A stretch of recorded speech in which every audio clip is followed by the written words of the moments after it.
Oh yeah, he said he want to punch Jay-Z in the face. He didn't say. Well, no. He said Dame punching him in the face, and he feels like he with it. What is it with Dame wanting to challenge Hove to a fight or Jay to a fight? Like, what is the? He must know Jay-Z. He must think Jay-Z can't fight or something. I don't know. I'm pretty sure Jay-Z ain't fighting a long ass time. He been rich a long time. So right. I mean, Dame be in the ring boxing. He was boxing somebody in the ring. I mean, Dame love a good fight. He like. Jigga strike me as one of them niggas that never been in a fight. You ever meet one of them people? Never been ever. Yeah, I've heard a couple people say that. They was all white boys, but I've never. Every now and then you hear somebody say that. You're like, really? Never. Nobody's ever punched you in the face. One, you not never even punched in nobody in the school mouth? or nothing. You never seen those colors? I don't understand. Somebody jumped you? I mean, I don't care if I lose the fight. I mean, I always stay scared to fight. You know what I'm saying?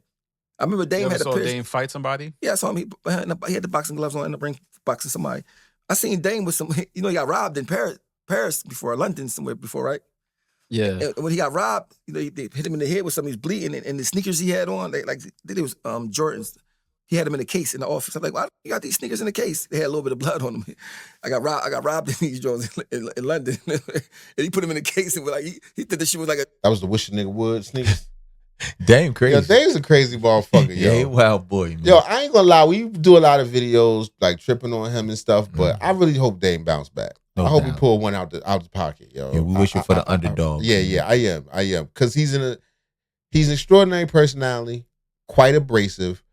Me personally, I get that because I've had people tell me I'm abrasive when I'm not. I don't mean anything by it. I'm just, clowning or, Dame is wild. People take it the wrong way. And he one of them people that like to, he like to crack on people. He like to, He a prankster. Yeah, he a prankster, whatever. He'll embarrass you.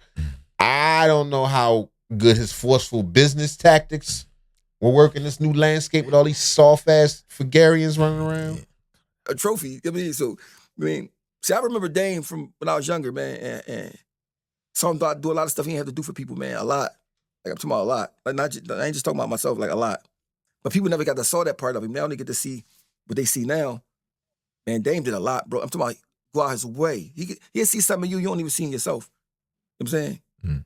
So, in the world, and when the world try to play, it'd be funny because people talk about Dame being broke or old Texas. Dame owed more Texas, probably owed more in Texas than people will ever see in their whole life. The old them kind of Texas, he was getting a lot of paper. You know what I'm saying? Money. That's true. The more money you make, the more taxes you owe. That's true. When motherfuckers cracking jokes on him and all that other stuff, he went through a bunch of money. Mm-hmm. It'll be a whole bunch of never was. I'd rather be a has-been than a never was. To be a lot of never was is talking shit about somebody that was, a mogul, bona fide. Mm-hmm. Bona fide mogul. I'm talking about, I seen it with my own eyes with how they was living. Very crazy. Yeah. Everybody who knows Dame personally say like he tends to see the good in people, so they have a different dynamic than what is shown on camera. So I don't know. Let me give you an example, man. Yeah. Some guy said there's an equal amount of people that got good things to say about Dame and bad things to say about Dame. He's what they call a polarizing figure. Yeah. Online and offline. Yeah, it's a bunch of people that's like, oh, that asshole. There's a lot of people that's like, yo, Dame looked out. Yeah. When Dame was up, we was all up. It's a bunch of people that... you hear a lot of people saying that about Jay? You hear a lot of people saying that about Jay? No, you never hear that. But the weird thing is, this is how you know power is what really, really, really is important. Because although people have nicer things to say about Dame fucked up in the game, and Jigga is not. Yeah. It seemed like, fucked up in the game in comparison to how he was. Right. And I just feel like there has to be something there in Dame's attitude that's preventing him from getting his blessings.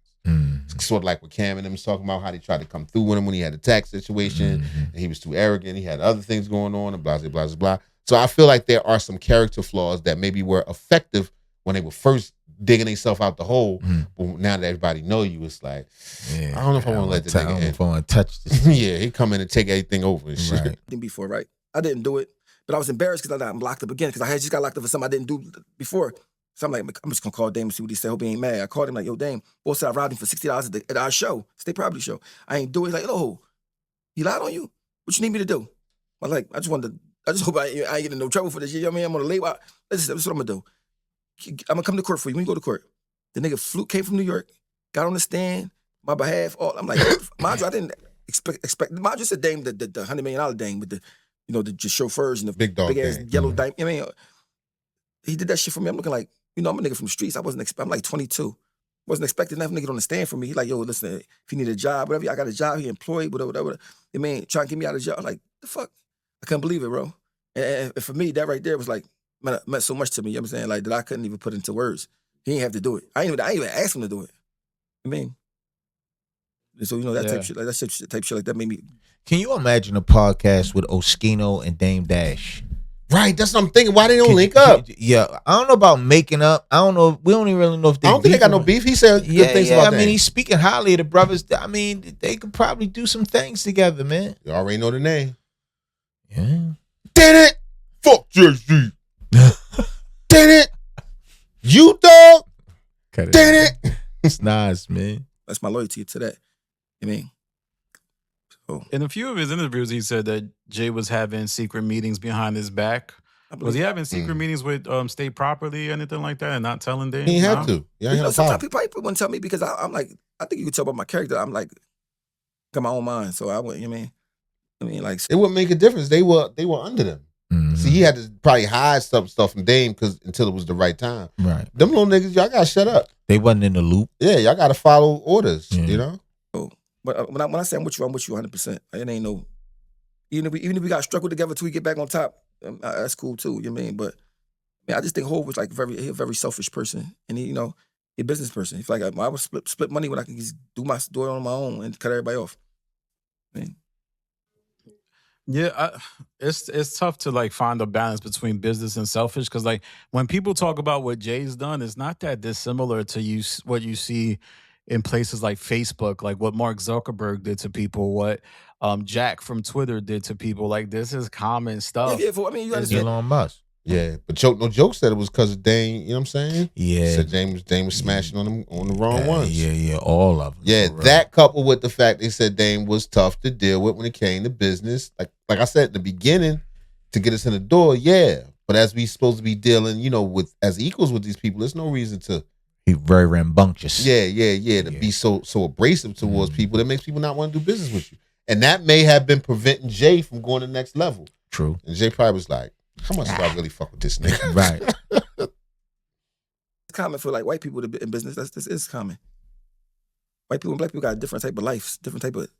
I mean, as far as business go, you know what I mean. White people never think about getting killed for business. You know what I'm saying? And you know, a person is black. You know, if you right people, right amount of money, you might get killed for business. You know what I'm saying? It's different. You know what I mean? Not really. White people kill each other over money all the time. I understand. No, I understand what he's saying as far as business go though. He talking about rapping is street business. He ain't talking about regular businessmen. We talking about rappers who have that street code in them. He talking about white folks. He talking about white men where white man, you come up, shake his hand and say, look, man, this is the deal. Okay, it's done. All right, everything will be done by Tuesday. Most times it's you come back Tuesday, be like, oh, well, we changed the plans. Well, ain't no change of plans. We just shook hands when you said it'd be done by Tuesday. With brothers sometimes have a heart. These white folks, when come to business, they don't care. They just shrewd. Automatically, we go to court. We're here with friends. We cool. Everybody not there yet to their mind frame. You know what I'm saying so you cut say you was getting millions, somebody cut you out, and then you ain't getting nothing. That person can have a vendetta. Not saying this is their situation. I'm just saying in general. Somebody can have a vendetta against you. Like, you know what I mean? Whereas though, you got me. Because you're supposed to be what's going for yourself, going for your brother to have. You think white people don't hold vendettas? You crazy. You crazy. They'll murk you and all that, man. I'm telling you, it happens. Too. I mean, because we got a different kind of struggle. So. But the issue I have is like, this is the music business. So, you know, I did an interview with DeHaven, right, where I was like people in the comments was killing me, like, you not from the streets. But what I was trying to do is show the business side and show kind of how like once you sign on dotted lines, it's almost like that business stuff goes out the window. And DeHaven never signed on a dotted line. Most of his interactions with Jay-Z was street stuff. But I understand both sides, right? But once we say we're a family, we're friends, we're brothers, we come from the mud together, it's a different kind of, you would think it's a different kind of loyalty. I mean, but it's not. They just saying that. They just saying that to appeal to the youth, to the young guys they just put on. Mm-hmm. We family, rock, La Familia. In the back of his mind, Jiggles like, I would drop these niggas at any moment. And I'm gone. La Familia, I don't care nothing about that.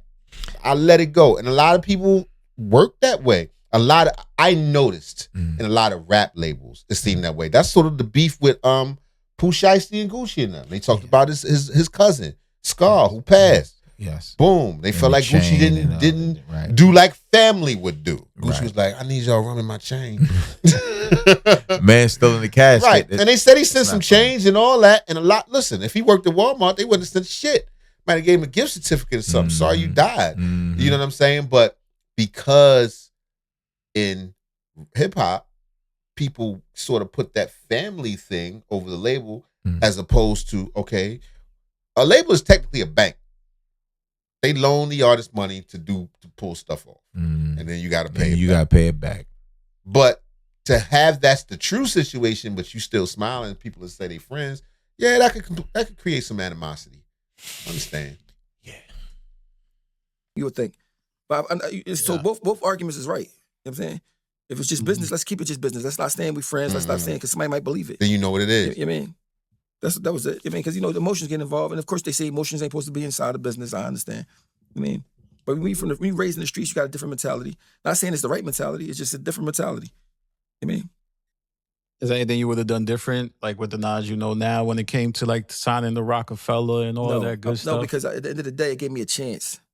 And it's a lot of stuff that I even get to do today is because of the name I got from back then. You know what I'm saying? So. No, and mind you, a lot talk about a lot of times about the stuff that went wrong, but man, a lot of stuff, most things went right. You know what I mean? Like, I don't have no complaints about. Like, I don't care what happened because at the end of the day, Magic getting signed when you're 21. I just turned 21. Right, Jay-Z robbed you, but he could have not fucked with you at all. He still that'd have been way worse. Right. Well, you mean back then? Yeah. Yeah. If he just said, "Nah, shorty, I'm good." Yeah, I'm gonna stick with some Brooklyn dudes or some NY dudes. He went to Philly and got them. Yeah, he said no. He said he got picked up outside of state property. They were not a group altogether. Oh. He said he rapped for Jay-Z. He said he went to a studio with another one of his mans was supposed to rap for Jay-Z, and he ended up getting the gig. Okay. He said he had been working on it. He didn't know this was his shot, but he was just ready, and he spit. You sure that's Oschino or that's Beans that did that? No. I heard the same thing with Beans. No, Beans said he wasn't even a rapper. Right. He said he barely rapped. He just fucked around and shit. But Oschino said he got signed alone. Oh. He was up there with someone else, and he had his verses and shit. And he was like, "Yo, I just want to spit for you real quick." And got picked up. And, Jigga let him. He said he kept going. He liked the stuff, and he kept him on. I'm gonna be honest with you, yo. I really don't know Oschino's songs. I just discovered how he looked. I knew his name. He'd be like Oschino and Sparks, because I remember during the rock era. But just in this new internet thing is where I even knew who the fuck I would have been to pick him out of a lineup. I wouldn't know how Oschino was. I never really rocked to his shit. No diss. There was some posse cuts I heard that was decent, but even in them, it'd be so much stuff going on. I couldn't pick out. Oh, that's Oschino's. Well, we remember Young Gunners. Of course, Beans. I remember State Property. Freeway. Yeah, but Oschino just never really stood out. Yeah, it's just I just don't remember nothing. Nothing personal. Yeah, nothing personal. No. Days prior, I mean. You're 21, you get signed, and you're from the slums. It's like an amazing, crazy feeling. Now you feel confident about yourself, because before that, I wasn't really sure of myself, confident about myself. It gave me a whole different type of look at seeing life. Now I feel like I got an opportunity. I feel like I got, because in the hood, you start feeling like, man, you feel like no options. And you start having to do stuff that's out of character, you know what I'm saying, to get money and stuff like that. So, when I got signed, it was like, I was so happy to have an opportunity to try to do something that, I would never trade that in. So because nothing's gonna go perfect. Even if you go back and change it 1,000 times. Shout out the Quiet Part Out Loud, man. That's right. That's Danny from the Stop. That's his other channel. Shout out to him. And Oschino, man. Right. And if you like that video, and you want to see some other dope videos, check out this one. We worked hard on it for you. Oh man, we're failing as a people.